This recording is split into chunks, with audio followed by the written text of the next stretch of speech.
Welcome back.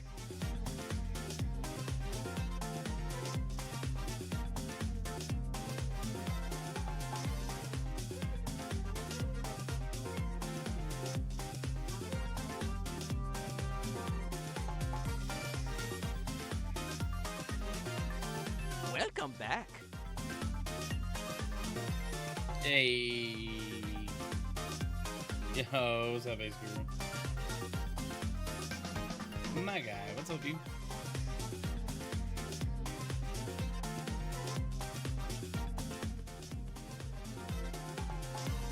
Need to see, it's kind of weird it didn't... Did it redeem the first channel point correctly? Well, it shows the name of it. So it just didn't make a noise for channel points, which it's like, it's hit or miss when it turns that back on. There we go. Well, it's not like I'm about to just turn it off again. I really just need that for me, not for anybody else. What's up, dude? Good to see you this morning. So last night, well, yesterday, about, I don't know, 2:30, 3 o'clock, my internet went out and stayed out until about 9, almost exactly 9 o'clock last night. And so, yeah, I don't know what was going on there, but that definitely happened.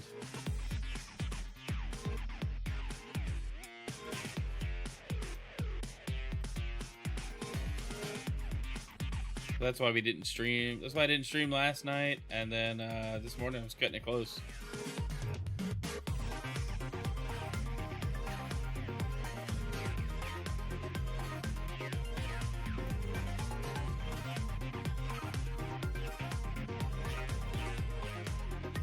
It's really not letting me.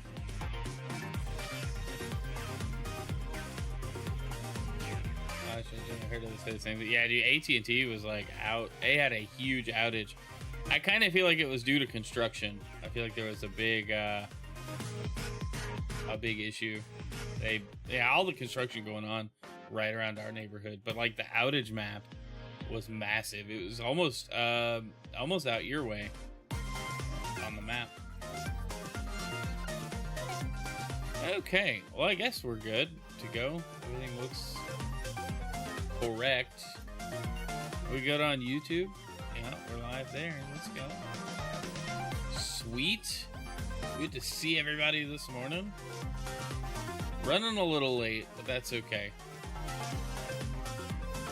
When am I not? You know, like, actually, I've been on time. I was ready to go, but when I opened OBS, my camera looks wildly different than it usually does, and I don't know if it's like freezing up or not. You guys have to tell me. But anyway, welcome in. Happy Wednesday. I almost said Monday. It's like second Monday, but happy Wednesday, guys. Good to see everybody.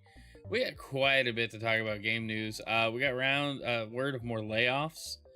And that affects like a pretty big MMO that had a lot of popularity behind it. We've also got an update on the Palworld lawsuit that benefits Pocket Pair over Nintendo, which is actually very surprising. But hopefully it's a sign of where the lawsuit needs to go, which is right in the trash bin. Yeah, quite a bit to discuss and go over. We also had an ID at Xbox Showcase, but it was on IGN. I've got a recap of that. We may watch a few trailers from it if there's anything particularly good looking there. But first, how's everybody doing? Good to see you. Thanks for being here. I appreciate you. I hope you all have had a good week. It's midweek. It's halfway to the weekend again. I feel like we do the same song and dance every week. So here we are. Let's jump into game news mode. We'll switch over the playlist as well, so it's not as silly, intense. I don't know. It's got to be synthwave for game news. Maybe I need to just start with that playlist from now on and try to remember to do that. All right. Will, good to see you this morning. Good to see everybody else here as well. Yeah, let's jump to our first news story. Lizard indeed. Lizard. I suppose Lizard. that didn't get turned off. fantastic. I appreciate Mix It Up for just yet again dropping the ball there.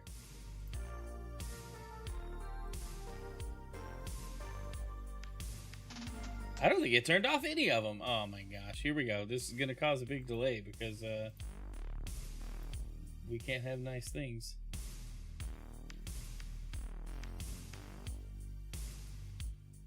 Okay. Yeah, that's the only one. It got most of them. Yeah. Yep.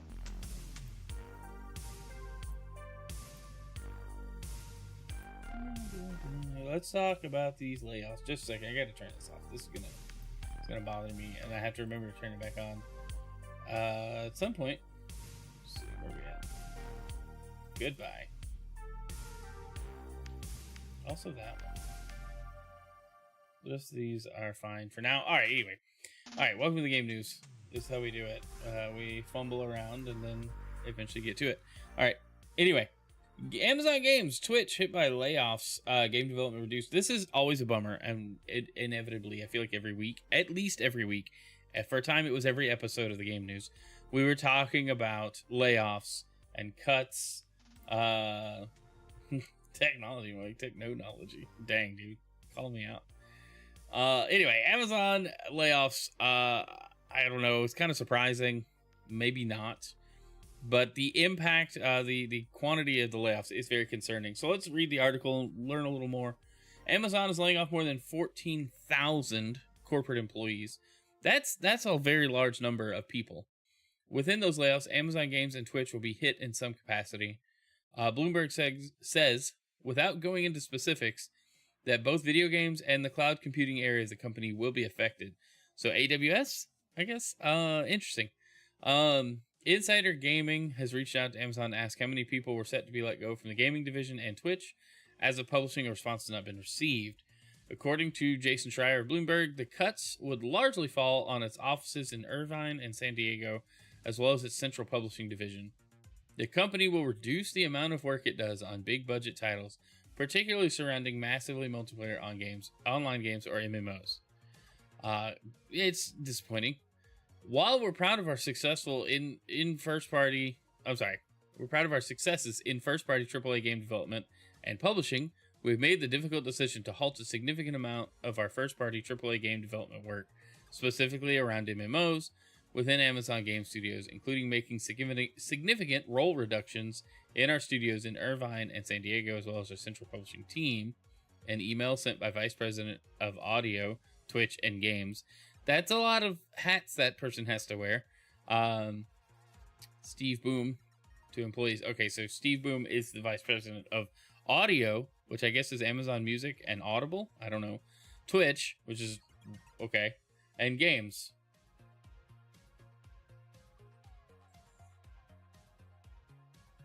Good, Twitch is cancer. I don't know, man. I mean, it's been on a decline, that's for sure. Including the layoffs was Tarfu, who had been with Twitch for 11 years. I started off working in trust and safety, then moved to customer experience. I was the person who built the entire fraud program at Twitch. One of the reasons I never told people what I did for work. I was the one keeping bad actors off Twitch who steal and abuse revenue on the platform. I guess I did my job too well since they let me go. I would argue you didn't, but okay.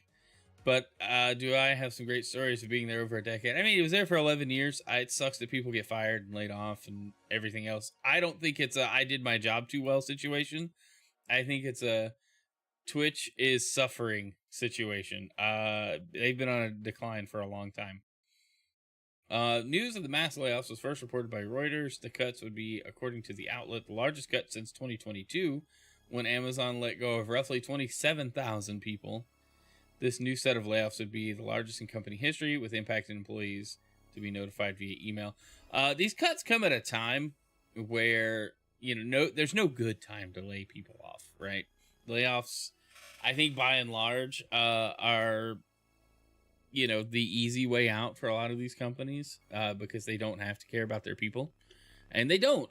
They can say it. They can be like, hey, we're family here and all this other crap. But corporations...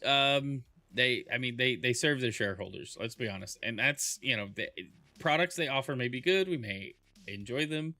A wobbly Twitch shirt seems appropriate considering the state of things. Yes, exactly. Thanks for noticing, XN. Good to see you, man. How are you doing today? But these layoffs really stink as usual in the industry. The Twitch side, I don't know how I feel. Twitch has been in a weird spot for the last couple of years, and it seems to only be getting worse, but maybe it's only a matter of time. I don't know. Will Twitch go the way of Mixer is a question I observe a lot, and it seems that that's the case. I don't know how these layoffs hit Twitch. I don't know how many people were let go from Twitch, but in the games department, we definitely got news that New World is officially ending development following huge Amazon layoffs. So the MMO will remain online through 2026, but no further updates will be released. So Amazon just axed, we just read, they axed 14,000 people. Well, this game, as the headline says, New World is no more. They're not pushing any updates. They will not be working on the game. Development has apparently halted. VGC writes up, New World's recently launched Season 10 and Nighthaven update will serve as the final content release for the game on PC and consoles, it confirmed on Tuesday. The game will remain online through next year. Amazon said it will provide a minimum of 6 months notice before making any changes that impact your ability to play. Confirmation follows a huge round of layoffs at the corporation, said to have affected at least 14,000 jobs, including a significant number of people at New World's developer, Amazon Games Orange County. New World will remain available for purchase, that's gross. In addition to in-game currency, the game will also remain available to download for PlayStation Plus subscribers. The game's Nighthaven release will be made available for free. That's cool.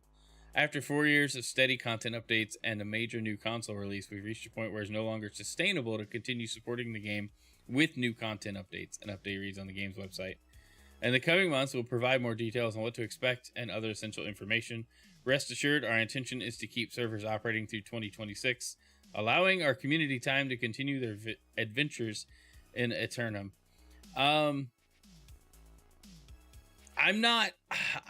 I hate this because their hand was forced. They're not an independent dev. This is Amazon owned stuff, but basically the game is a purchasable product, and they're going to cut it off at some point.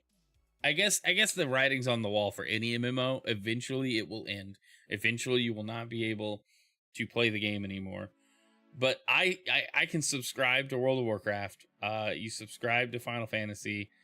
I feel like with New World, you buy the game and you play online, and this is like the crew, right? Like when they cut it off, and the game doesn't function. But there's not even an option to just have like independent servers up. There's not. I don't know if there's not a plan, because they're going to still support the game, at least keep it operational. But the fact that developments have stopped, new development has stopped, and no updates will be released means the state the game is in now is it, unless somebody comes in and buys the IP, which I highly doubt it would be for sale. It could, I guess the asking price needs to be good enough, but I don't know. I just hate when online games like this get canceled or halted or postponed, because it's like, I bought the product, I would like to enjoy the product, and then, you can't enjoy the product anymore. It's done. Brent, good to see you this morning. I've said it many times, much as we complain about Twitch's management, there's no way I'd want to work there. The job they're asked to do is almost impossible. No, it's very true. Very true.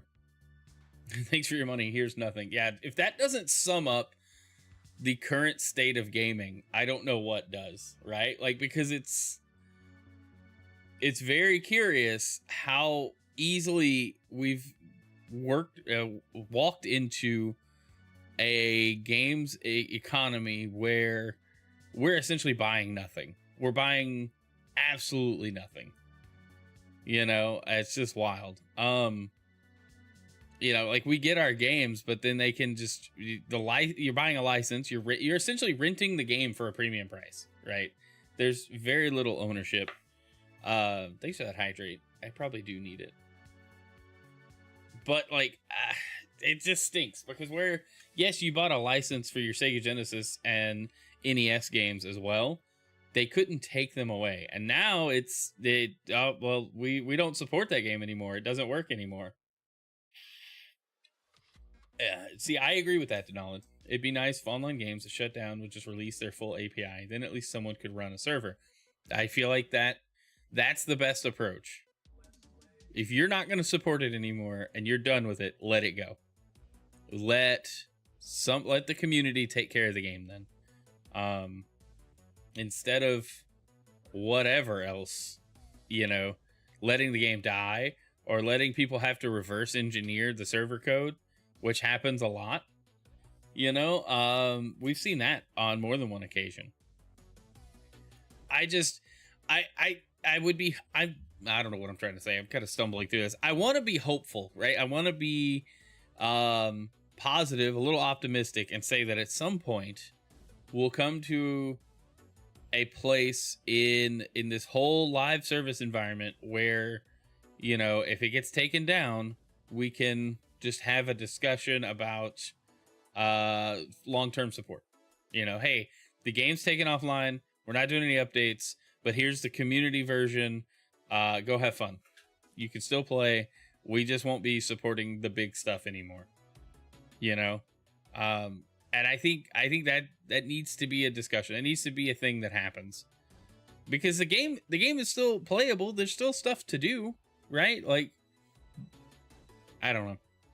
I hate it. I hate to see it. New World was getting a lot of popularity. Felt like coverage was pretty solid. The console release and Eternum update seemed pretty big. Personally, I'm not an MMO guy, so I don't get into it too often, but I just hate seeing stuff that people buy and pay for be completely wasted or inaccessible because the seller, the manufacturer, the creator went, oh, no, we don't do that anymore. We don't support that anymore. So someone say Xbox giving PlayStation Halo as a silent games will be on the cloud very soon. I mean, they are already, for the most part, like in a big way. So, yeah, it is a sign of things to come. Platforms don't matter as much. I don't know. It just really stinks. If you're a fan of New World, I hope there's something for you guys in the next year to keep you guys playing. And it's not just, oh, well, it's gone forever, All right, let's move on. All right, this is interesting and applies to creators. YouTube smacks down Valve's beloved Counter-Strike 2 skins and potentially crushes GTA 6 videos in new content restrictions against gambling, mass violence, and realistic human characters. All that in quotes for some reason. So, this is from Games Radar. YouTube has revealed new plans to tighten policies surrounding video game content uploaded to the platform, specifically when it centers around more controversial adult themes, including gambling and graphic violence. As Valve faces the fire from both fans and developers alike following the new Counter-Strike 2 update, which left the community in shambles, see, I don't know about this, over skin prices and the entirety of Steam's marketplace crashing, other companies are taking a stand against gambling in video games, YouTube included. A new announcement, aptly dubbed YouTube's strengthened approach to online gambling and graphic violence in gaming, reveals as much.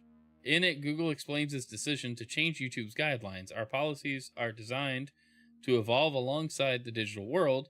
We're making these updates to keep pace with new trends like gambling with digital goods and to more closely align our guidelines for mature content with industry standards.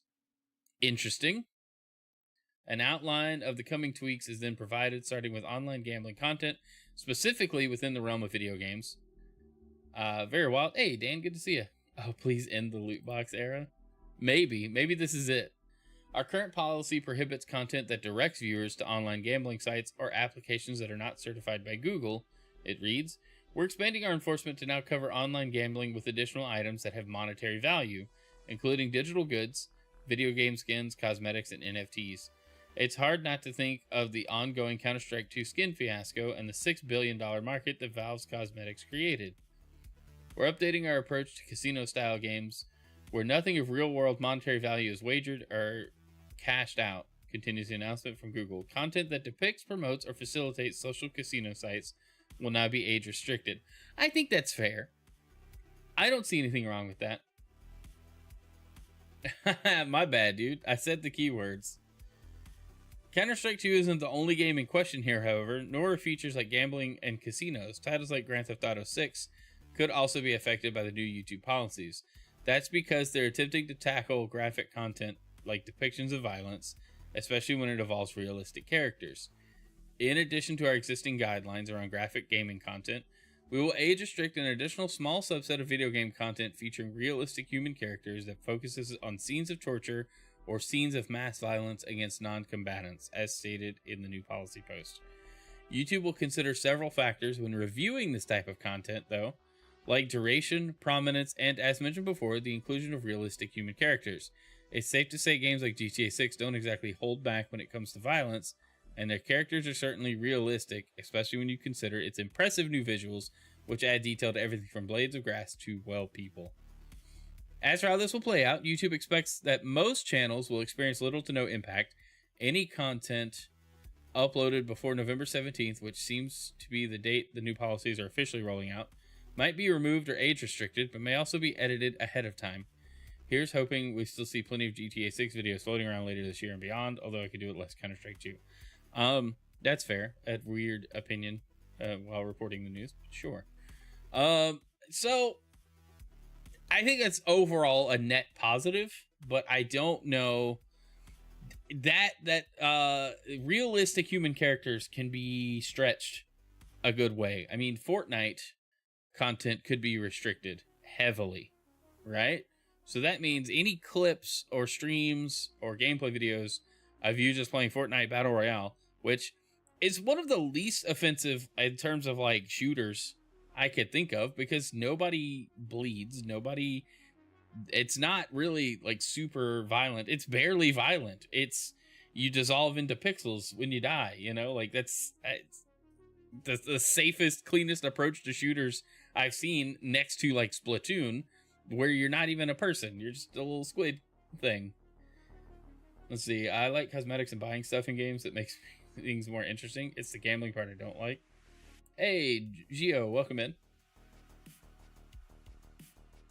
Interesting, we're talking about all this maturity stuff as GTA 6 is coming out. Right, like I find that part interesting, that they would up the change the policies up now. Apparently, and I don't have the source, I was reading some other articles to try to get like some more understanding of how this is going to work retroactively. And the retroactive approach is that your older videos will be flagged, but the newer stuff I think will get taken down or age restricted stronger. It's good people are people too. I mean, if you say so. But anyway, I like that. I think it's a net positive. I just think it's going to be interesting in how AI enforces this, because we all know there's no human reviewing YouTube videos anymore.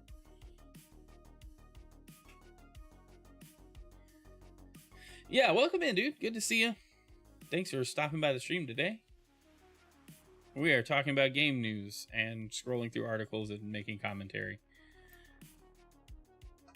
All right, what's our next one? ID at Xbox recap. All right, this should be interesting. I did not watch this live, so we'll just kind of scroll through and see the highlights. Let's see. ID at Xbox Showcase recap. Every indie game announcement from the fall 2025 event. IGN partnered with Xbox once again for the fall edition of its indie showcase, highlighting upcoming indie titles for Xbox, PC, and Game Pass for the rest of 25 and into early 26.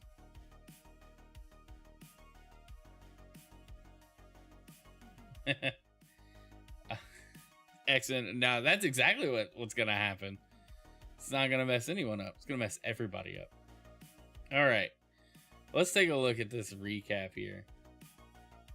People are developing a TikTok accent. I did read about that. It's the same thing when they talk about the tonality people adopt when they're playing games, where they'll talk to the like squad and they'll be like, I've got people over here, and you'll hear it in streamers a lot, you know, and it's a 2 on me. It's so funny.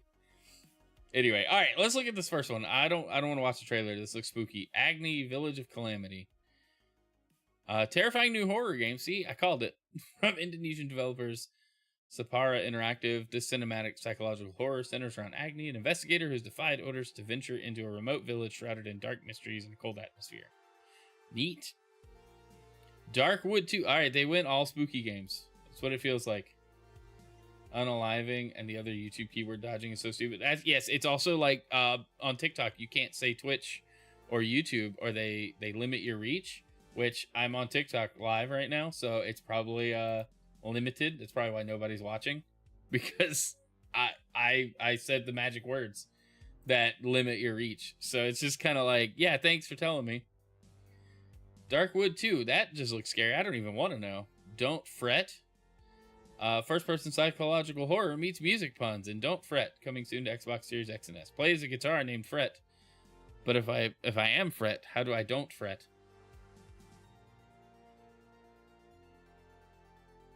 Later, too. Talk to you later.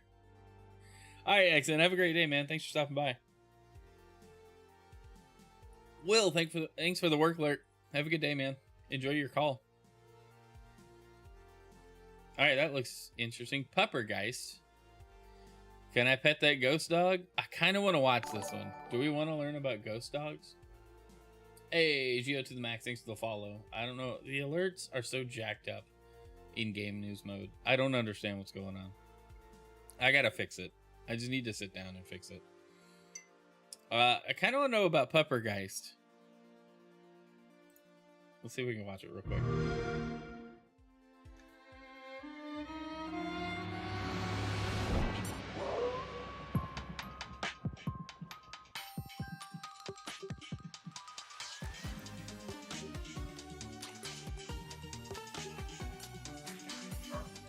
It's a rhythm game? I like rhythm games.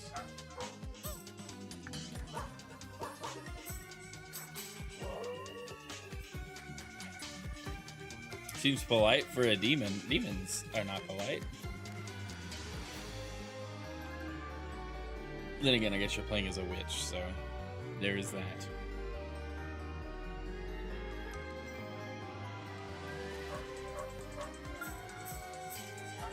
It gives Rhythm Heaven vibes.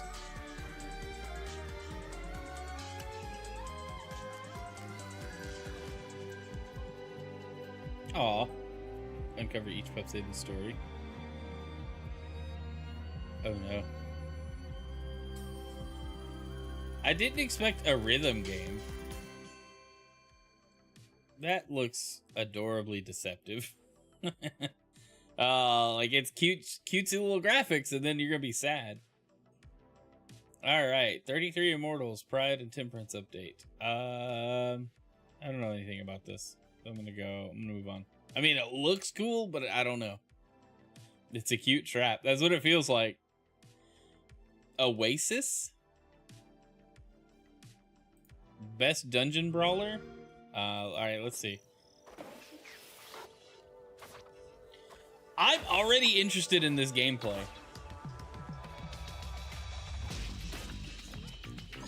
Physics-driven melee combat? Co-op? I don't have friends. Brent, you doing good, man?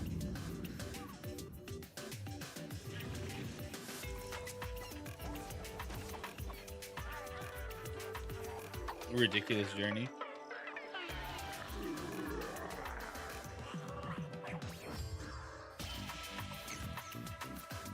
It feels like somebody made a higher poly count, ultra like realistic model of the character from Tunic.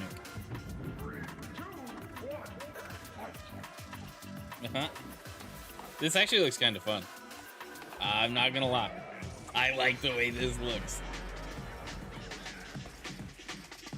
See, it's not fair that Christian Ninja pops in, chats with me, and then talks about that TikTok accent and ducks out, because now I feel like I'm talking funny. Because I don't want to develop a way of speaking that isn't natural.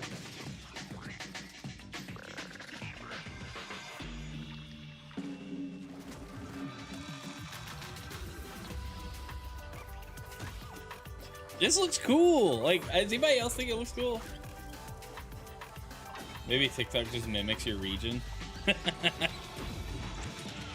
That explains a lot of the Cajun content I've been getting lately. But I don't speak with a Cajun accent. I didn't grow up around it to develop it naturally. You are. Not enough A and other proper Canadianisms.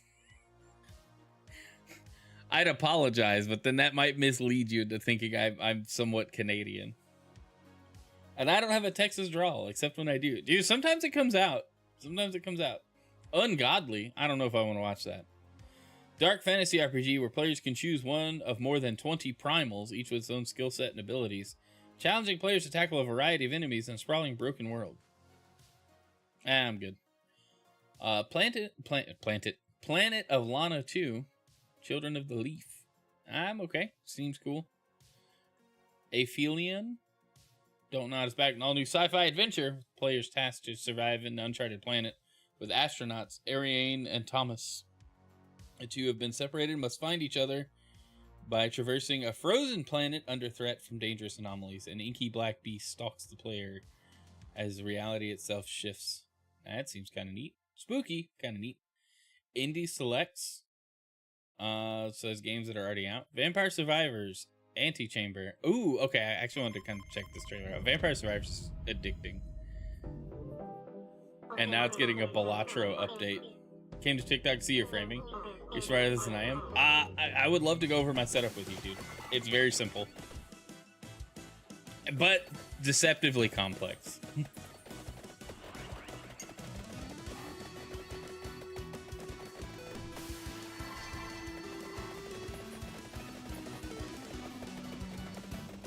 Oh, I should play more Vampire Survivors. It's such a fun game. The Balatro update is making me laugh, though.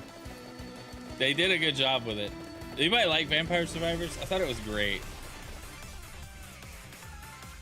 You play online? Is there online co-op? Has it always been online?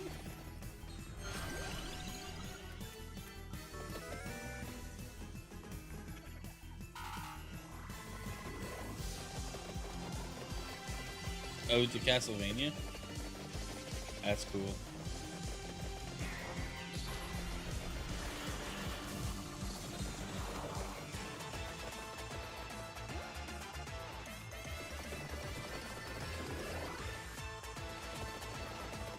What is happening?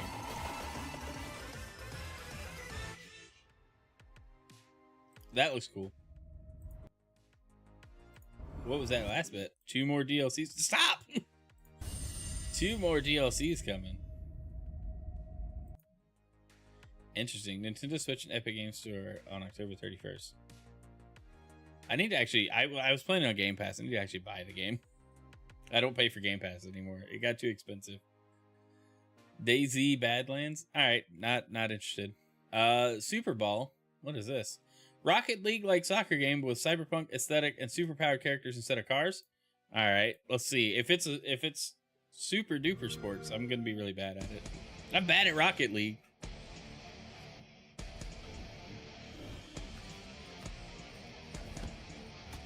And character design's pretty cool.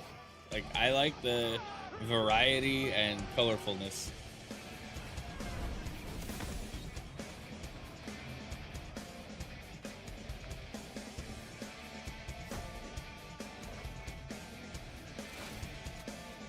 She's got a big punchy glove. Oh yeah, this is something I would be terrible at. It looks fun though.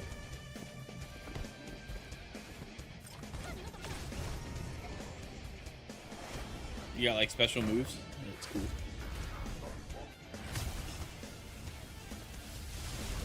Down for some football, Rocket League style game. Yeah.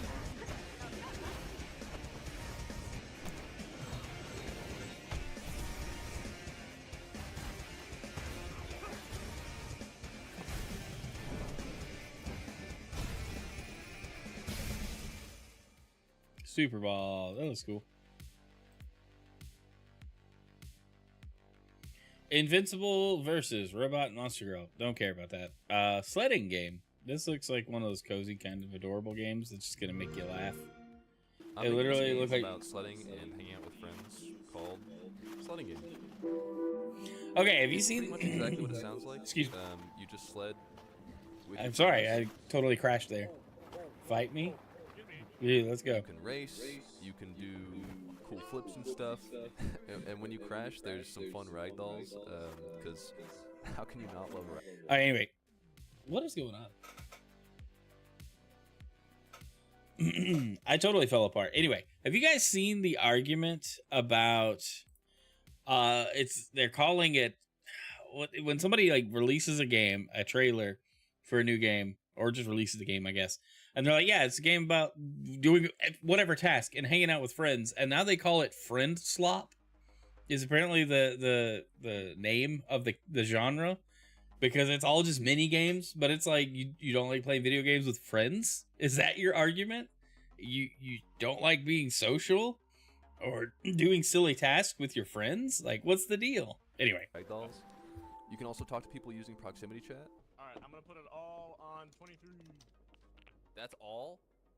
Oh, the goal here is to just have fun and hang out. Like, that's it. So if you want to take a break from sledding, you can also just chill. You can build snowmen, you can roast marshmallows, you can even have... I really wanted the little frog buddy in the background before he's like, you can build snowman. Go back. I wanted to see, like, you could take a break, right? And then I wanted this guy to like push the bench down the hill so he was back to sledding. Anybody else? Is that just me? You can build snowmen, you can roast marshmallows, you can even have snowball fights. Lock us in! Lock us in! Oh no, watch out, watch out! I got Lou on! Watch out, he's No, right there. I've actually added a ton of other like fun little random things to do besides sledding. No. You can also play darts or go curling or drink hot cocoa or fish. People love fishing. It's a real game. It's got fishing. My next one. Yeah, I haven't caught a whale. Oh my dude, this is the day. There's also a karaoke mic in the lodge. If you want to mess around with that, that's one of my favorite things. Do you know what is a little green dot on the snow? What? Oh, never mind. Why? That joke doesn't make any sense in English. But yeah, I've been developing this game on my own, and it's honestly crazy how far it's come. And now This actually looks fun. Really excited to share that sledding game is coming to Xbox and Game Pass. So yeah. Dude was asked to make a trailer for his game, and he sat down and went, all right, here's my game, and here's some footage of me playing the game. Here's a stream. Not heard the term before. I suspect more because the games themselves aren't meant to be really good, just really social. I don't know though, but like Peak is really fun. This looks fun enough. Not fun by yourself, fun with people. All right, Raw Fury and Xbox Game Pass. Monsters are coming. Dome Keeper. See, first announcement in the 2-minute long sizzle reels. Monsters are coming and Rock and Road, build and fortify your rolling fortress. Fight off hordes of enemies. Second title, Dome Keeper. I don't want to watch that. I'll be honest. Egging on. Platforming your way through a variety. Platforming, I'm in. I'm a simple man. I know what I like. Well, Egg, here we go again. You are Egg. I bet there's fall damage.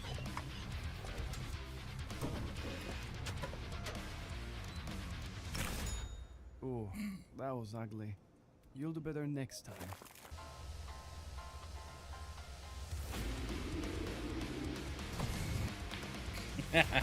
Alright, this looks fun. It looks like it'd be frustrating, but it looks fun. All the birds.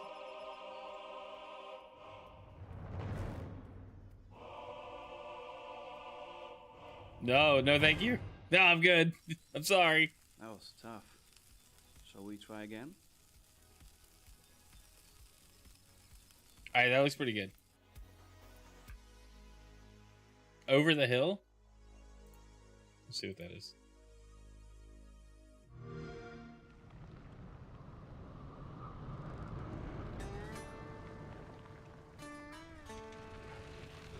Is this like Snow Runners, but silly? The visuals are giving silly. but maybe not.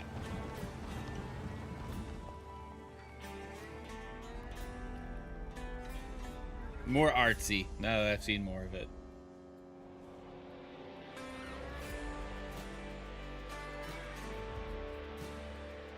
Yeah, it's kind of feeling more like an artsy-fartsy kind of game, which I'm fine with. Like, there's place for that. Like, thanks. Looks cool. TCG Card Shop Simulator. Yeah, okay, so this game looked funny, but I think this is one of those games that if you're gonna watch clips of it, you're watching people that do a really good job at like role play and like getting into doing the simulator side of it.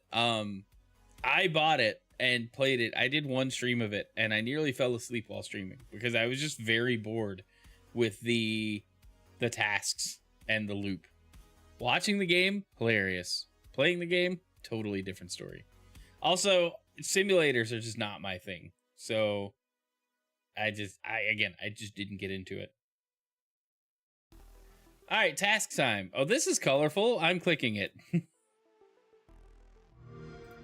This kind of game isn't fun to play. The only way to make it fun is to really lean into it, find someone to break it. Right. What is task time? Who can play it? Is it fun? How did this end up in a Halloween-themed Xbox showcase?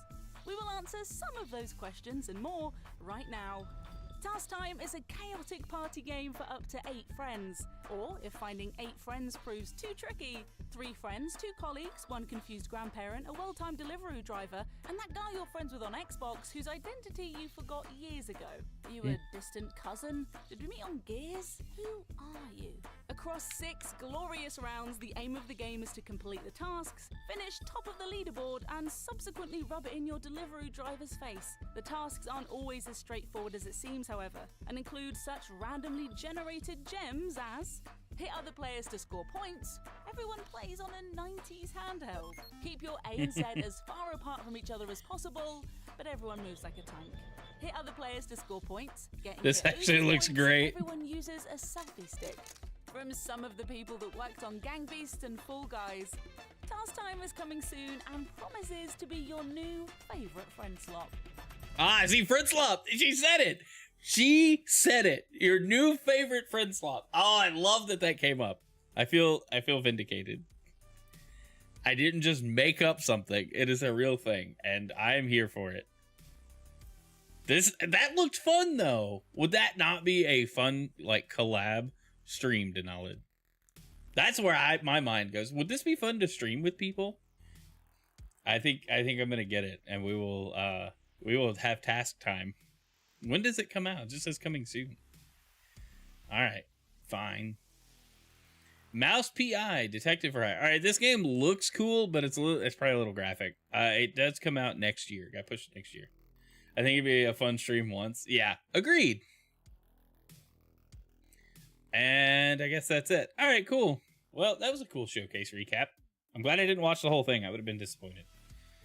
All right, well, let's move on. I've got a few things to talk about before we call it a day. I thought this was neat. Sonic Prime Studio are working on an animated Crash Bandicoot series. If you guys have Netflix and checked out Sonic Prime, it's pretty solid. Yeah, I was a Sonic fan. I enjoyed the series. To see them working on Crash Bandicoot, one, kind of sad, means no more Sonic stuff. But Crash Bandicoot could lean into a Saturday morning cartoon vibe with it. I think it would be kind of fun. We'll see how it goes, but that's cool. Good for them. Again, Sonic Prime was an awesome series. I really enjoyed it. Did not go the way I thought it would, and yeah, it was good. It was good. Anyway. All right, I love this. The original Splinter Cell and Hitman are among 16 new games added to GOG's preservation program.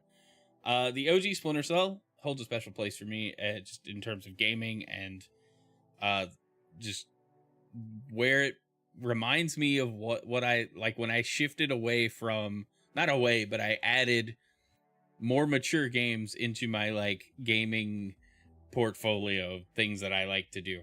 You know, when it comes to playing games, because originally I was not into anything shooters, guns, realism. I wanted, and I still prefer, colorful escapism entertainment, but love the OG Splinter Cell. Dude, Zach knows. What's up, dude? Good to see you. But it's such a good game. Anyway, originally announced last November, the GOG Preservation Program is a venture designed to ensure that classic games remain playable on modern PCs forever, even after their developers stop supporting them. The latest batch of games added to the Preservation Program includes the original Hitman Codename 47 and Tom Clancy's Splinter Cell, making it easy for players to experience the first games in each series on current PC hardware. Both games are also included in GOG's autumn sale, meaning at the time of writing, Splinter Cell is $1.36. You have no reason not to buy it. And Hitman Codename 47 is 91 cents. Again, no reason not to get it. Full list of newly added games is as follows. Battle Chess 4000, Blood Witch. Never heard of it, but the way that's spelled, I have a lot of questions. Anyway, Call of Cthulhu, Prisoner of Ice, Clive Barker's Undying, Elvira, Mistress of the Dark, Elvira 2, The Jaws of Cerberus, Heart of China, Hitman, North and South, Nostradamus, The Last Prophecy, Spore Collection, Superhero League of Hoboken, Thunderscape, Titus the Fox, Tamara Ket and Back, I don't know, Tom Clancy's Splinter Cell, Tomb Raider Game of the Year Edition. Games included in the preservation program are identified with a dedicated stamp on the GOG store, and players can see how GOG has worked to update each title by looking at its preservation log. For example, while adding Splinter Cell to the preservation program, GOG updated the game to add full support for modern resolutions and aspect ratios, including 16:9, as well as anti-aliasing and a capped 60 Hz refresh rate to avoid physics issues. It also adds support for the GOG configuration tool, allowing players to adjust high resolutions, texture quality, detail levels, gamma brightness, and sound settings, and controller mapping. Controller mapping, if you played the first Splinter Cell on PC, controller support is non-existent. It is awful. So if it actually lets you use if it's a decent tool, because if you remember, OG Splinter Cell was a big console release as well, and I was bummed that I reasonably at the time I had downloaded it on Steam, I couldn't get controller mapping to work correctly. You say lock 60 to avoid physics issues, dude. You'll find. When is it 91 cents? Well, Hitman's 91 cents right now on GOG. And Splinter Cell is $1.36. Isn't that a solved problem? Not if it's baked. Okay, one, not if it's baked into the game's like engine code. And two, if GOG isn't allowed to go and alter like source code, they're altering config files and doing kind of the work around making the game run in its original state. Splinter Cell is currently $2.49. Well, how old is this article? This is yesterday. Well, I don't know. Now I'm curious. I don't know. Anyway. Let's see.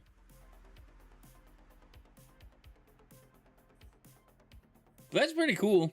I like that. I like this one. I saw Splinter Cell. I was like, I gotta talk about it on game news. All right. Anyway, let's move on.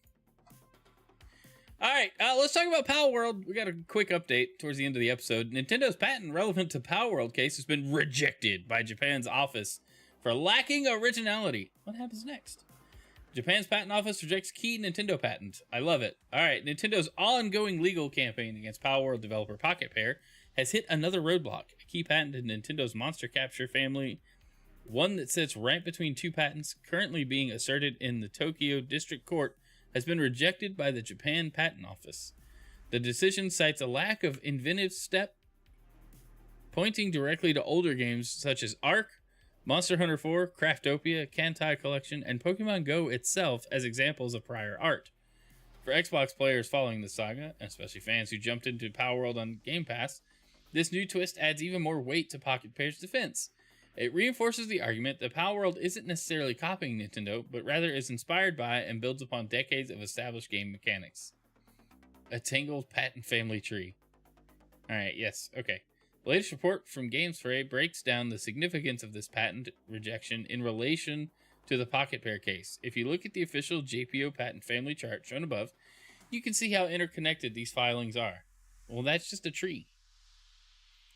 The newly rejected application descends from Nintendo's 2023 filing, which has already been granted and is one of the patents cited in Nintendo's lawsuit against Pokopia. Meanwhile, patent 2024 and some numbers branches off another granted patent also being used in court. That means this isn't some irrelevant side filing, it's literally sandwiched between two patents central to the litigation. If the JPO finds that one member of the patent family lacks originality, it raises questions about the others. As GamesFray notes, the sibling parent structure makes the 2024 rejection potentially significant. The same reasoning, lack of inventive step, obviousness based on prior art, could easily apply to the related patents Nintendo is wielding in court. Yay! Don't think it's no, Zach. This lawsuit has become an argument of mechanics and like duplicate like methods of doing things. It is no longer just the pals looking silly and eerily similar to Pokemon. The JPO's record shows a third-party submission was made earlier this year, including prior art that led to this rejection. While the JPO doesn't name who made it, the timing aligns with Pokepair's known strategy and its April 2025 court filing of similar evidence. In fact, GameFray's earlier coverage revealed that Pokepair's legal team has already submitted an extensive list of games, from Ark and Tomb Raider to Zelda, Titanfall 2, and Rune Factory 5, all to demonstrate that Nintendo's claimed mechanics existed long before Palworld. And then they broke it down even more. Pokepair even cited mods like Pixelmon and Nukamon as prior art, arguing the player-created content is also part of the shared creative ecosystem that predates Nintendo's claims. Interestingly, Nintendo's own argument earlier this year tried to claim that mods shouldn't count as prior art, an unusual position that drew criticism for trying to limit what qualifies as publicly known technology. And then they go into why this matters for Palworld. While the JPO's decision doesn't directly determine the outcome of the Tokyo District Court case, that's a separate process, it could influence it. Judges often respect the technical findings of patent examiners, even if they aren't legally bound by them. In this case, the rejection undermines Nintendo's claim that that its patent protect truly original gameplay ideas. That is key.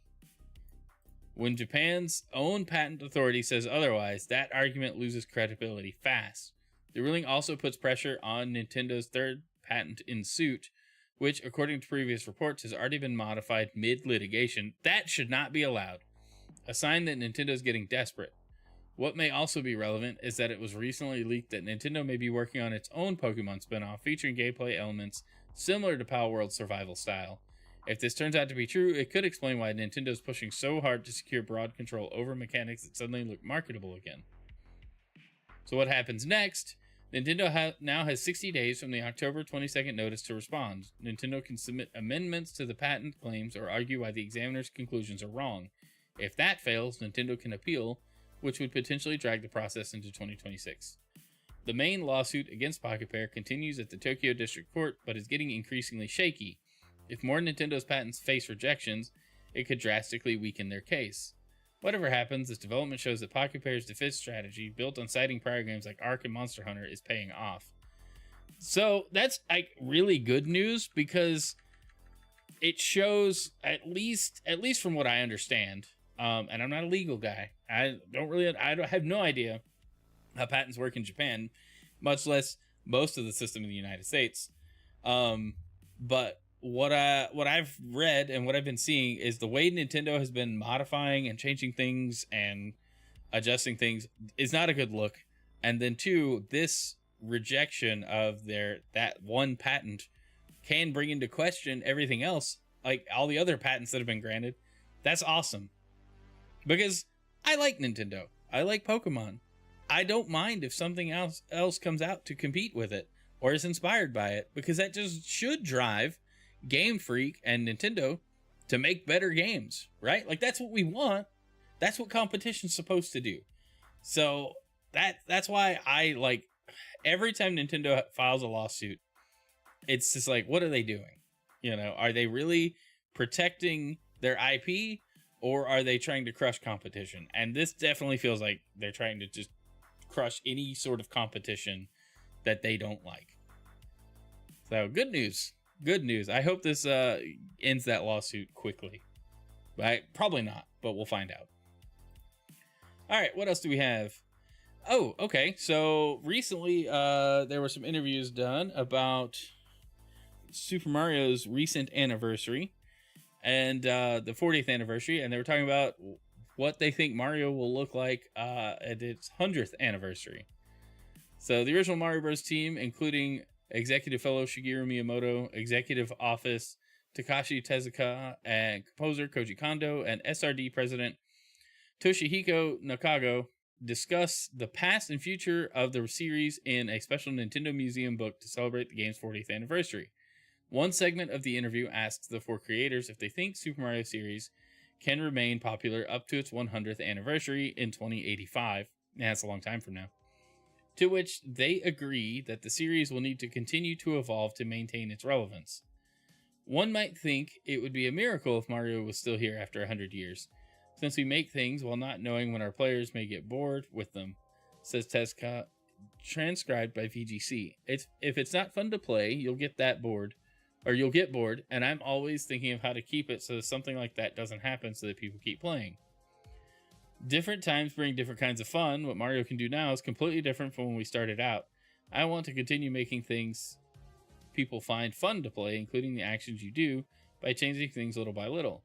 Tezuka said that one consideration Nintendo may make for the future of Mario is that multiple generations of people have started playing games since the series began in 1985. Until just a little while ago, 2-generation parents and children were playing together. Now 3 can. I don't know if we'll get to 4, but we want to make something that can be played together for generations to come. That's interesting. So I thought it was kind of cool, like just speculation on the 100th anniversary of Mario and what the game could look like. Raphael, what's up? Anything about Pokemon? I think I got one article about Pokemon coming up next. Oh, no, we got to talk about EA struggling with managing AI. Management urging them to use AI for just about everything. So let's talk about this. Business Insider spoke to a number of current EA staff, speaking on their anonymity, who say the company's leadership has spent the past year urging its roughly 15,000 employees to use AI for a wide range of tasks, from making code and concept art to advising managers how to speak to staff about sensitive subjects like pay or promotions. According to the report, some staff say the AI tools they're encouraged to use produce flawed code that has to be manually corrected. That is a big thing. AI, like code generation, is great if you already know how to code and can clean it up. Vibe coding can't bring you there. It can't get you there all the way. Others on creative teams worry that because they're expected to train AI software by feeding it their own work, the demand for character artists and level designers will drastically fall. Also a valid concern. One former Respawn employee who worked in senior QA role says he believes one of the reasons he was among 100 colleagues laid off this past spring is because AI was reviewing and summarizing feedback from playtesters, a job he usually did. Business Insider also received internal documents that show that some EA employees are expected to complete AI training courses, use AI tools daily to speed up their work rate, and treat generative AI like a thought partner, asking it for advice on things like how to phrase questions when a promotion is denied. Yuck. Time to rant about AI code again? Because I definitely have some rants. Nah, dude. Rant away. As the article notes, EA stated in May as part of its annual 10K Securities and Exchange Commission filing that while it was making more use of AI tools, it had to acknowledge the dangers of those tools being used incorrectly. Yeah, so we made training to show you how to use the tools, so you use them and then we can replace you. We're integrating artificial intelligence tools and technologies into our business and development processes. EA's filing read, the use of artificial intelligence might present social and ethical issues that, if not managed appropriately, may result in legal, reputational harm, cause consumers to lose confidence in our business and brands, and negatively impact our financial operating results. According to this year's GDC survey, a majority of developers reporting working at companies that utilize generative AI tools. And then AI has been increasing with around 20% of all games released in 25 that point to disclosing the use of AI on Steam. Given that this disclosure is voluntary, it's also likely the actual number is higher. So, yeah, I could imagine. This is going to be a hard shift. They're going to push AI. They're pushing AI in every aspect of corporate work. When used correctly, it's a good tool. when forced to be used and then eventually seen as the replacement for people, that's when you get dystopian futures that we don't want. But it seems like we're on the fast track there, so who knows? It'll probably, this time next year, we'll see what we're saying about AI in the workplace. But yeah, code generation, it's good to help. It's not good to just go, hey, write the classes for me and then compile it, and then, oh, that doesn't work because, you know, the AI skipped some crucial steps or just didn't do a thing it said it did. You know, it hallucinated. All right, anyway, let's go to our next article because I'm running out of time. It's already, oh my gosh, it's already over now. This is a long game news. All right, well, as our last thing, a playable prototype of Pokemon Pokopia has released online. Bum, bum, bum. An early prototype of Pokemon Pokopia, Nintendo's upcoming farming sim, has leaked online. Furthermore, it is fully playable in Unity and verified by the recent Terra leak. Revealed earlier this year, Pokemon Pokopia is a joint collaboration between Koei Tecmo and Nintendo. The life sim lets you play as a humanoid Ditto, befriending different Pokemon and building a life for themselves.